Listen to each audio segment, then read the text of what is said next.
네, 여야 정치권 내부 상황을 좀 살펴보도록 하겠습니다. 국민의힘 내부에서는 계속 이준석 대표 대 이른바 친윤계의 갈등이 계속 일어나고 있습니다. 민들레, 혁신이 놓고선 이제 갈등이 있죠. 민심 들어볼래라는 표현이긴 합니다만은 친윤 개파 모임이다 이런 식으로 이준석 대표와 갈등이 시작되고 그 중심에 배현진 의원이 또 등장을 하고 있습니다. 그런데 이 확전이 되고 있습니다. 이 친윤계와 이준석 대표의 대결이 이제는 이준석 대 안철수 의원의 대결로 확산이 되고 있는데 최고위원 2명을 추천해달라고 해서 추천을 했더니 이준석 대표가 적합한 인물이 아니다라고 해서 거절을 했습니다. 그 이면에 어떤 정치적 게임, 정치적 권력 다툼이 있길래 이 갈등이 빚어졌을까요? 들어보겠습니다.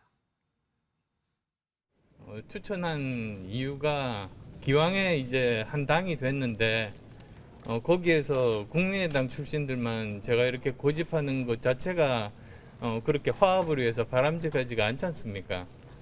그래서 그 당에 있는 현역 의원분들 중에서 지금까지 좋으신 분인데 이렇게 기회를 못 가지신 분들 그런 분들 중에서 제가 추천을 해서 드린 거죠. 그러니까 오히려 저는 그게 화합에 더 좋은 시그널이지. 아니, 화합을 뭐 이렇게 합니까? 화합을 굉장히 제도상의 변경까지 해가면서 두 자리 만들어가지고 거기에 애초에 취지대로 국민의당 측에 어쨌든 안철수 대표와 고락을 같이 했던 인사를 추천하는 그런 게 아니라 어떻게 우리 당의 의원을 추천하느냐 이거는 하나의 의문이고. 자, 최고위원 2자리에 안철수 의원이 추천한 사람들은 바로 김의훈 전 국민의당 서울시당 위원장이었습니다. 그리고 또 한 명은 정점식 의원인데 이분은 이제 검사 출신이죠. 자, 애초에 두 당이 합당을 할 때 국민의힘 쪽이 아니라 국민의당 쪽에 있는 사람들을 추천해달라라고 합의가 돼 있는데 정점식 의원은 국민의힘 의원인 거고요. 또 김의훈 의원은 김의훈 서울시당 위원장은 이제 좀 격한 발언을 해서 좀 부적격 판정을 받았다라고 하는데 두 사람이 정말 이 두 사람 때문에 싸우고 있는 건가요? 아니면 친윤계에서 안철수 대표를 당대표로 밀기 때문에 이준석 대표가 견제 차원에서 이 두 분을 이렇게 거절한 건가요?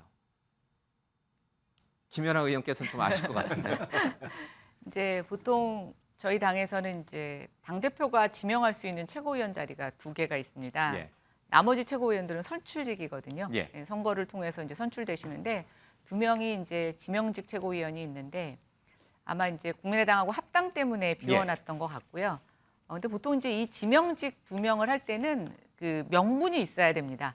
그러니까 예를 들어서 뭐 특별한 직능을 대표하든지 사회적 약자를 대표하든지 아니면 저희가 뭐 서진 정책을 피고 있다면 뭐 호남 인사를 좀 하든지 뭐 이런 어떤 명분을 갖고 당대표가 하게 되는데 이번에는 이제 국민의당과 합당을 하면서 일종의 국민의당 지분이라는 것 자체를 명분으로 둔 것 같습니다. 그럼 이제 제일 중요한 건 안철수 과거의 국민의당 당대표가 이제 추천한 사람이면 되는 건데 이제 이 공교롭게도 한 사람이 지금 국민의당 출신이 아니라 국민의힘 출신이라는 거죠. 근데 제 생각에 미뤄볼 때 국민의당 내 인사에서 추천할 만한 인재풀이 많이 있지 않았을 수 있을 것 같아요. 그러니까 이제 뭐 이게 사람이 적합하지, 그러니까 뭐 능력이 없다 이런 게 아니라 최고위원급으로 모셔올 만한 사람의 풀이 그렇게 많지 않아서 고민하던 끝에 이제 뭐 계속 안철수 의원과 이제 중에 좀 교류를 하는데 중요한 역할을 했던 정점식 의원이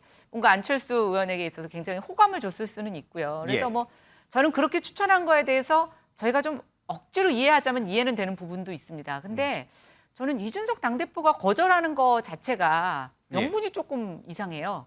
그래서 국민의당 사람이면 국민의당 사람을 꼭 추천해야 된다.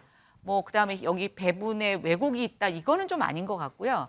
오히려 이준석 당대표 입장에서는 본인과 생각이 다른 사람을 최고위에 구성을 해서 다양한 목소리를 들을 수 있는 것에 적합하냐 적합하지 않냐는 논란을 갖고 정점식 의원은 나랑 생각이 같으니까 굳이 그럴 필요 없다. 이렇게 하면은 얘기가 되는데 지금 뉘앙스로는 우리 당 사람이지만 이 사람은 나하고 생각이 다르다. 이런 것들을 표면적으로 드러내는 것 같아서 두 분 다 명분이 조금 정치인답지 않다 이런 생각이 듭니다. 자, 이분은 차기 당대표를 노리고 있기 때문에 자기 사람을 최고위원으로 갖다 놓고 최고위원 만약에 이 두 분이 모두 최고위원이 되면은 지금 당 최고 지도부가 이준석 대표에겐 불리한 쪽으로 전세가 역전되는 뭐 그런 문제도 있다 이런 해석까지 좀 나오고 있습니다. 자, 어쨌든 이준석 대표를 견제하고 있는 이른바 친윤계의 핵심으로 배현진 의원이 급부상하고 있는데 윤경호 의원님 혹시 제가 퀴즈 하나 내겠습니다. 백화라는 말 아십니까? 백희벌레 이런 말 들어본 적 있습니까? 못 들어봤는데요. 못 들어봤습니까? 수박은 아십니까? 수박은 합니다. 수박을 아시는데 왜 백화를 모르실까요? 백희벌레를 왜 모르실까요? 정기남 소장님, 교수님 아시죠? 저도 수박까지만 압니다.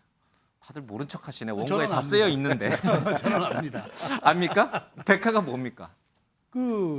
배현진 그러니까 전 백희벌레랍니다. 백희벌레. 예. 원래는 대통령 각하라는 말, 그러니까 배현진 각하. 각하 이런 말이었는데 이제 그걸 줄여서 이제 백하라고 했는데 굉장히 좀 비판적인 거고 백희벌레는 뭐 배현진 네, 플러스 플러스, 바퀴벌레. 예. 바로 이준석 대표를 지지하고 있는 이른바 나름의 팬들 있죠. 이분도 팬덤 현상이 있는 것 같아요. 이 지지자들이 이준석 대표를 건드리지 마라라고 하면서 공격하고 있는 배현진 등등 안철수 의원 등등 이렇게 공격을 하고 있습니다. 백하 또 안철수 의원을 가리켜서 뭐 다시 안철수, 간철수 이런 표현도 다시 등장하고 있습니다. 이런 팬덤 현상이 민주당에만 있는 게 아니에요. 수박만 있는 게 아니에요. 백하도 나오고 있고 간철수도 다시 등장하고 있습니다. 국민의힘 내부가 선거에서 연달아 이겼는데도 불구하고 이렇게 심각한 당권 경쟁이 벌어지는 것은 국민 눈에는 그렇게 썩 좋아 보이진 않을 것 같긴 한데. 어떤 분들은 지금 호강이 넘쳐서 예. 불필요한 것까지 지금 싸우고 있는 거 아니냐. 지금 민주당이 겪는 여러 위기를 감안하면 국민의힘은 그런다라고 얘기하는데 저는 이 팬덤 정치라는 게 최근에 왜 이렇게 격화됐을까? 예. 아마 흔히 말하는 SNS, IT 기술의 이 진보와 비례를 하는 게 분명히 있을 거예요. 예. 그러니까 정보를 취득할 수 있는 채널, 창구가 굉장히 제한적일 때는 이렇게 쉽게 뭉치기가 어려웠죠. 예. 그러나 지금은 뭐 흔히 말하는 카카오톡 하나만으로 몇천 명이 그냥 정보를 서로 공유할 수 있는 이런 것들이 더 이걸 촉진했다라고 하는데 저는 그거보다는 이 상대에 대한 배려를 무시하고 절대적인 자기 지지층만을 끌고 예. 정치판에서 성공한 몇몇 사례들 예. 특히 우리 국내에 뭐 제가 누구라고 얘기하면 이건 정말 직설적인 인신공격이 될 것 같고요. 저는 미국의 트럼프라는 대통령이 바로 그런 거를 보여주면서 그냥 흔히 말하는 갈라치기 이걸로 정치의 어떤 새로운 신기원을 연 것처럼 평가가 됐지만 궁극적으로는 이건 갈등을 오히려 조장해서 예. 그걸 기반으로 본인의 정치적인 이득을 취한 그거라고 봤는데요. 지금 이런 그 이준석 대표에 대해서 지지를 보내는 분들 물론 좋습니다. 그러나 이게 극단적이고 맹목적인 지지 그래서 그게 팬덤이 된다 이런다면 그건 전 절대로 바람직할 수 없다. 그건 다른 정치인들의 지지층도 다 마찬가지다라는 생각이 들어서요. 이 팬덤 정치는 아마 지금 우리 현대 사회에 지금 정치인들이 극단으로 가는데 그게 발판이 되고 디딤돌이 된다면 그건 잘못하면 공멸이 될 수 있다는 걸 좀 경고를 하고 싶습니다. 알겠습니다. 배현진 대통령, 배현진 각하에서 졸지에 백희별내로 이게 살바꿈되는 그 현상들, 건전한 비판이 갑자기 졸지에 수박이 되고 있는 현상들, 우리 사회에서, 우리 정치권에서 볼 수 있는 모습들인데 씁쓸합니다.